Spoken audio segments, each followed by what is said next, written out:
Welcome to the India Today Business Today studio here at the World Economic Forum in Davos. I am Siddharth Zarabi, and with me now Amit Kalyani, the Vice Chairperson and Joint Managing Director of Bharat Forge. Amit, welcome to the show. Thank you very much for your time. It's very clear that one of the key dominant headlines going into this forum once again is global uncertainty, disruption, trade, and what is happening to the manner in which CEOs and business people seize up to uncertainty. As you've been here, what's your own assessment of the current situation as far as trade is concerned, and how you perhaps as a business person are attempting to mitigate all the negatives? See, I'll tell you, if you look at people here, you'll see people walking around with slumped shoulders. That air of confidence, buoyancy, positivity is not there. There's a lot of concern. The concern is everything from geopolitics to tariff related issues to where will the next flashpoint be, if any, and what other uncertainty which one didn't have to think about can pop up. We have a large business supplying across the world. Europe has always been more steady. But Europe is also now in a big crunch because of all the uncertainty around how are they going to find the money to spend on defense, who's going to support Europe or keep Europe protected in the ongoing and future years, and the whole tariff situation that is now arisen between Europe and the US as well. I think there are a few things that we are doing. We are increasing our focus on India. It's the fastest growing market in the world, and we want to grow there, and we see a lot of opportunities there. We're focusing a lot on supplying into sectors where there is new opportunity. For example, the whole rearm Europe. It creates a large opportunity for us where we can, produce in Europe and supply, and also produce outside of Europe and supply into Europe. In the US, while there is a deep desire, and rightly so, to manufacture more and more in the US is short of basic manufacturing ingredients, namely raw material and talent. US steel capacity is, 80-90 million tons, which is less than India's. It's an economy that is, 8 times our size, and their aluminum capacity, if you look at it, which is a new age metal, for virgin aluminum, which means using a smelter and refining alumina into aluminum, is zero. They only do secondary aluminum processing. All their virgin aluminum comes either from Canada or from outside. So I think unless the main steps are taken, which is putting more capacity in the ground on the ingredients that go into manufacturing, it's going to be very difficult. And also building the talent pool. The talent pool for manufacturing or advanced manufacturing is woefully lacking. The talent pool you need today for manufacturing is dramatically different from what you needed 5 years ago, and the US stopped focusing on manufacturing almost 35 years ago.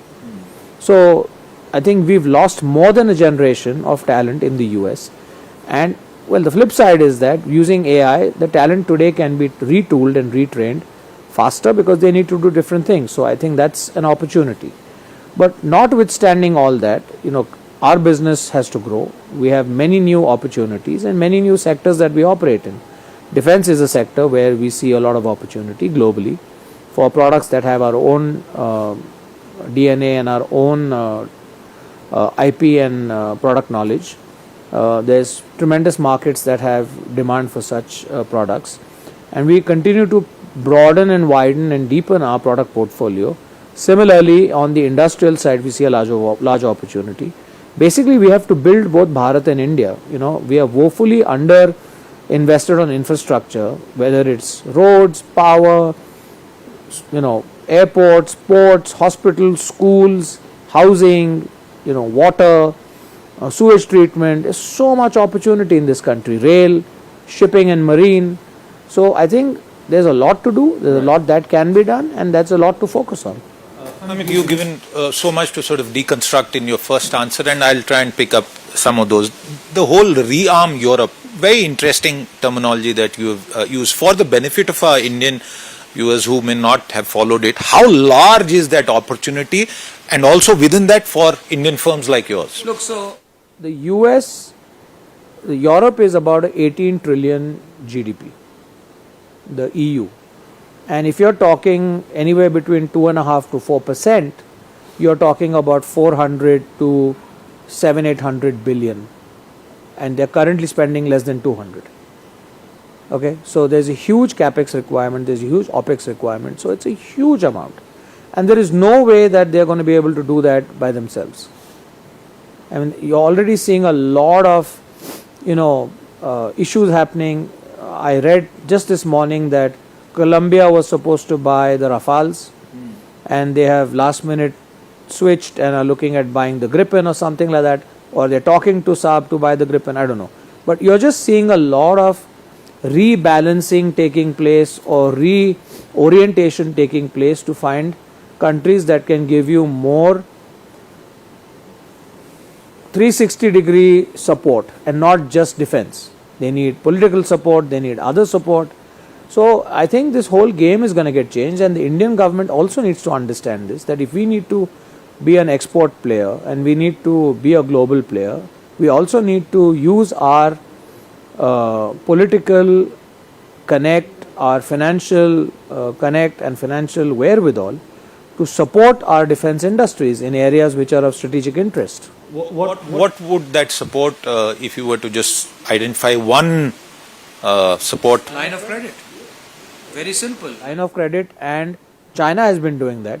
China has been giving line of credit and building infrastructure and supplying equipment and infrastructure and building projects all over the world, right from Bangladesh, Sri Lanka, Pakistan, China, Africa, and some parts of Europe as well. And let's face it, we are competing with them. We're the only two countries with a 1 billion plus population, and at the end of the day, the 1 billion people have the same needs. Absolutely. The Indian opportunity, and I want to contextualize it with Operation Sindoor, because that is in the public imagination.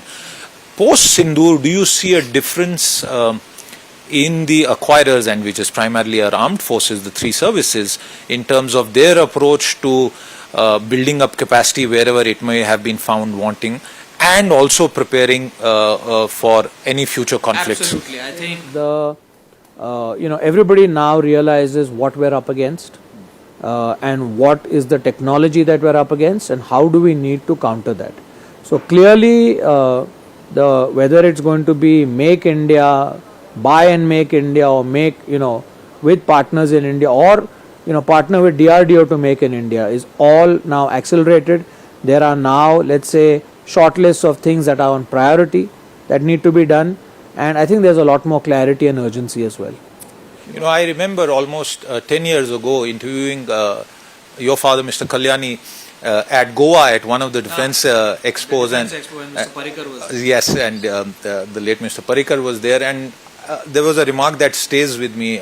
He said, "We've done this," and he was referring to a particular product line. He said, "But where are the orders?" And lots of things we did which we didn't get orders for many years, but luckily, after 2014 that started changing, and it really changed after Mr. Parikar became defense minister and put a lot of enabling provisions in place. And thankfully, that has been taken forward by everyone, both in the government as well as in the armed forces, and of course blessed by our honorable Prime Minister. So that's, I think, heading in the right direction, and it's needed. A country of our size cannot be importer of everything we need. I want to ask you an Air Force related question. This is not to do with business wise, but this debate that is happening particularly on social media on the second round of Rafale acquisitions, and how certain integrations may not have happened. Of course, some of the details are sketchy, but what's your sense in terms of air power? The drone bit is perhaps doable, but getting there truly to be a first-rate domestic manufacturer of the latest generation of fighter jets, how far are we from that? I think honestly we are 10 years away, and the AMCA program will bring in private players into the manufacturing ecosystem as primes. So I think that is the big first step that will happen.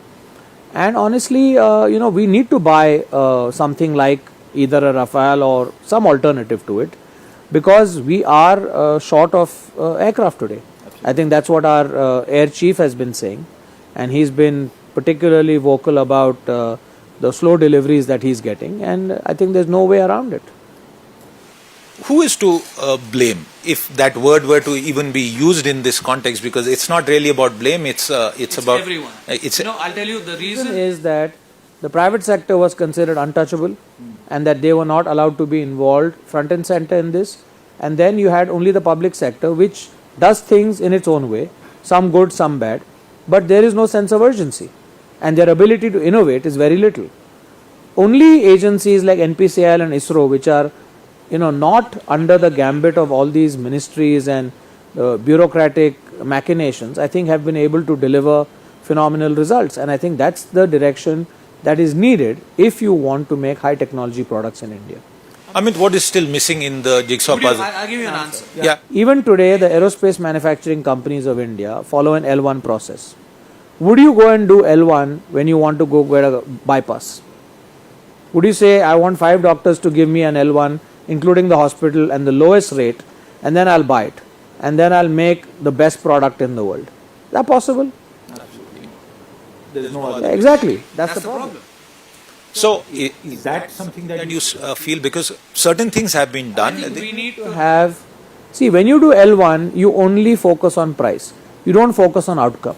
And the whole goal has to shift on outcome and total life cycle cost, and meeting the requirements that any program or any purchase has been scheduled for. That's the most important thing. Okay, I have a couple of questions, and this because not because you are in that space as a company, but also because of your own interest. And this is the future of warfare. A lot to do with cyber warfare, the role of drones, and what both a future battlefield will look like, and the forward postures that defense forces like in India's would need to have. What does the future look like in terms of an integrated play? I read a book, and it's a book called Unconventional Warfare. It's written by 2 Chinese generals, and it was written, 25, 30 years ago. And it talks about how you weaken your opponent socially before you attack them.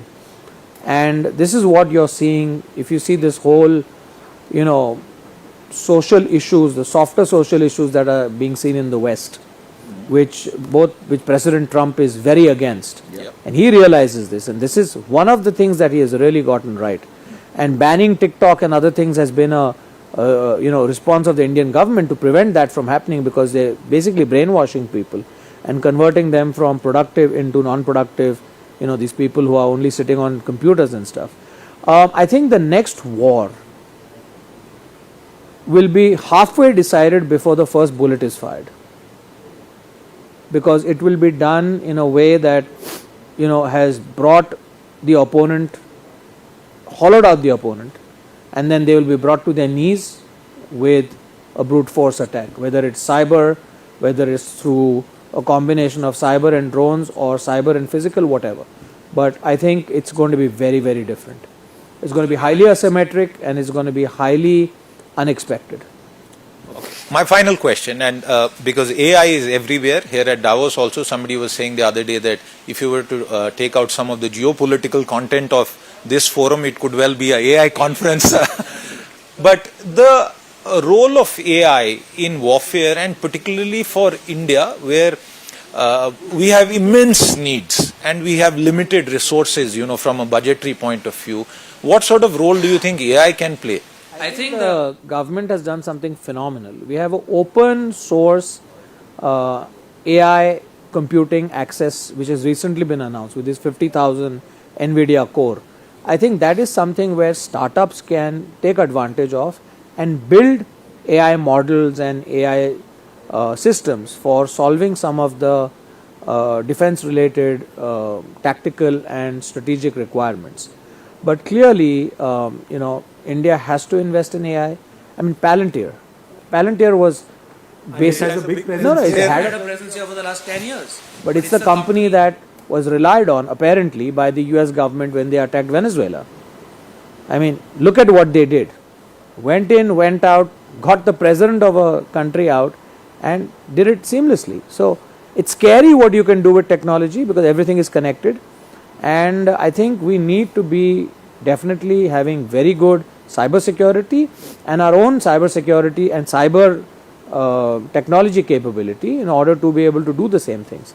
And a lot of the drones will play a very important role in being AI driven, being AI clustered, and working with conventional weapons in an intelligent manner so as to reduce collateral damage and improve operational effectiveness. Absolutely. Viewers, this company, Amit and his father, Mr. Baba Kalyani, stuck their neck out in a sector like defense, and many people, especially in the markets, keep talking about the defense theme and how defense stocks are a future play. They did it when it was completely not fashionable at all, and they've stuck their necks out. They've been there here for decades, and that's why I got a feel of this being almost like a long form podcast conversation. Unfortunately, time and the weather here won't permit that, but I really enjoyed some of the insights that you made. And of course, from a defense point of view, for Bharat Forge and for Bharat, the future will be in developing domestic capacity on a 360-degree basis. Amit Kalyani, as always, thank you very much for your time with us today. With that, it's a wrap on this conversation. We'll be back with more. Until then, goodbye.